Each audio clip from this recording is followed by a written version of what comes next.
First of all, from the African American perspective, and then for the rest of us, how do you think we need to deal with these issues? Yeah. And earlier I said that this is a gift. And what I mean by that is that this is something that we need to address collectively as a human species.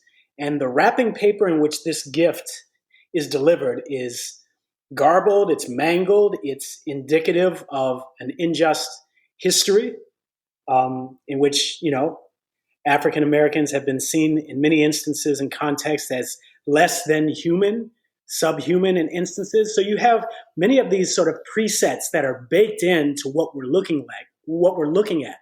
And as I shared with someone recently, it's sort of like for people that aren't Black and haven't had these experiences, oftentimes it's like watching something that shows up on Netflix, and you watch it and it's compelling and it really touches you and it stirs you, and you say to someone who's Black, hey, by the way, I saw this thing on Netflix, and did you see that? Oh my gosh, it was so gripping. It was so real. It was so riveting. It was so raw. And the Black person turns to them and says, yeah, well, there are 100 episodes of that. There's a 100 episode series of what some people may have just seen one episode of.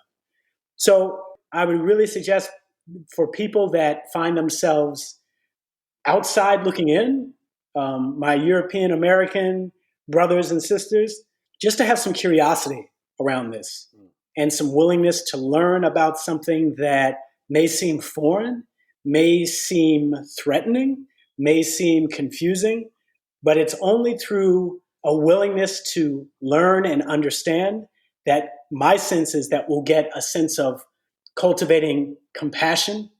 And at some point, I know it's very easy to get into talking about what's right and what's wrong. And, ask any person on the street about what's right and what's wrong, and you can have totally different perspectives. And I think it's easy to get lost there. And I think where there's more value is in having the conversation about, hey, I want to understand this other person's experience. And I may not agree with it. I may not resonate with it, but I'm more interested in wanting to understand what makes them tick. And it's conversations like that that are beginning to happen that make me very, very hopeful